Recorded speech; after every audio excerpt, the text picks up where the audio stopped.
आप देख रहे हैं नेशनल वॉच, खबरों का खजाना। नमस्कार दोस्तों, राजधानी लखनऊ के अपोलो मेडिक्स हॉस्पिटल ने फिर एक बार मील का पत्थर स्थापित करते हुए उत्तर प्रदेश का पहला primary immunodeficiency bone marrow transplant किया है।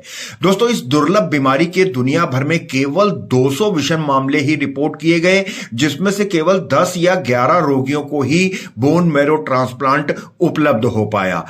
आज इस पूरे दुर्लभ केस की जानकारी अपोलो मेडिक्स लखनऊ की हेमेटोलॉजी और ऑन्कोलॉजी की कंसल्टेंट डॉक्टर प्रियंका चौहान ने दी। उन्होंने बताया किस प्रकार मरीज आया और किस प्रकार ट्रीटमेंट होने के बाद अब पूरी तरीके से स्वस्थ भी। अपोलो मेडिक्स में 2 महीने पहले हमने एक प्राइमरी इम्यूनोडेफिशिएंसी का ट्रांसप्लांट स्टार्ट किया।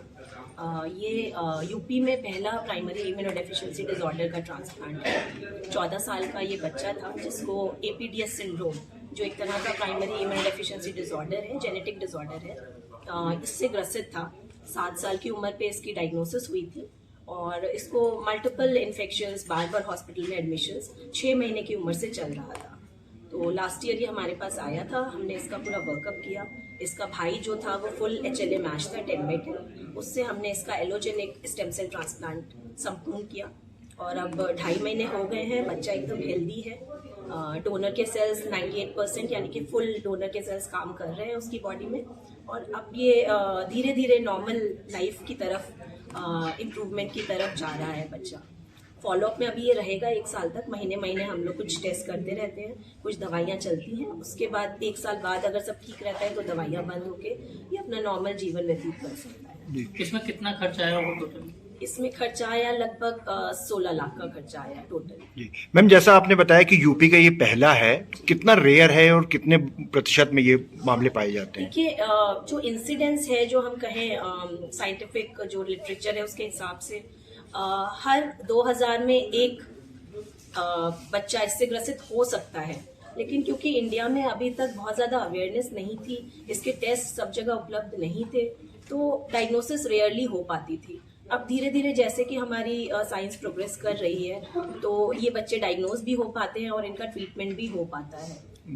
मैम, क्या अब बच्चा नॉर्मल जिंदगी अपनी आगे पूरी जी सकेगा?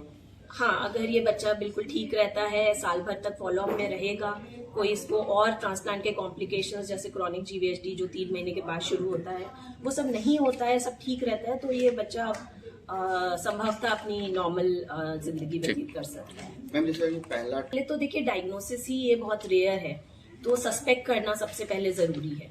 तो कोई भी बच्चा है जिसको बार बार कोई इन्फेक्शंस लग रहे हैं, कभी कभी ऐसे बैक्टीरिया या वायरसेस के इन्फेक्शंस लग रहे हैं जो नॉर्मल बच्चों में नहीं होते हैं, या ऐसी जगहों पे इन्फेक्शन हो रहे हैं जो नॉर्मल बच्चों में नहीं होते हैं, तो सबसे पहले तो हमें सस्पेक्ट करना चाहिए कि ये प्राइमरी इम्यूनोडेफिशिएंसी डिसऑर्डर हो सकता है। फिर इसका वर्कअप भी थोड़ा जटिल है। हर जगह ये टेस्ट उपलब्ध नहीं होते हैं, तो वो टेस्ट 1 by 1 किए जाते हैं। फिर जैसे प्राइमरी इम्यूनोडेफिशिएंसी डिसऑर्डर 450 अलग अलग तरह के हो सकते हैं, तो उनमें से कौन सा टाइप है और उसके लिए पर्टिकुलरली क्या ट्रीटमेंट पॉसिबल है वो देखना होता है। तो जैसे ये बच्चा था 7 साल की उम्र पे डायग्नोज हुआ था, तब से इसको हर महीने IVIG, एक तरह से आर्टिफिशियल एंटीबॉडीज जो दी जाती हैं वो दिए जा रहे थे।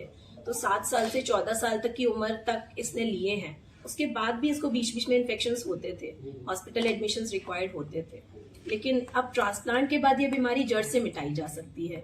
तो वो होने के बाद अब 1-2 साल बाद ये बच्चा बिल्कुल नॉर्मल रह सकता है, कोई दवाइयों की जरूरत नहीं पड़ेगी, आगे लाइफ लॉन्ग इसको इन्फेक्शंस का रिस्क नहीं रहेगा। ठीक। और जो बच्चे हैं, अगर किसी को इस तरह गार्जियन से भी यही अपील रहेगी कि यदि आपके बच्चे को बार बार इन्फेक्शन होते हैं और ऐसे इन्फेक्शन होते हैं जिसमें आपको एडमिशन की रिक्वायरमेंट होती है, लंबा बुखार आ रहा है, कान से मवाद गिर रहा है, स्किन के इन्फेक्शंस हो रहे हैं रिकरेंट, बार बार निमोनिया हो रहा है, बार बार डायरिया हो रहा है, तो अगर ये साल में 3 बार से अधिक होते हैं तो आपको डेफिनेटली किसी स्पेशलिस्ट को जाके दिखाना चाहिए।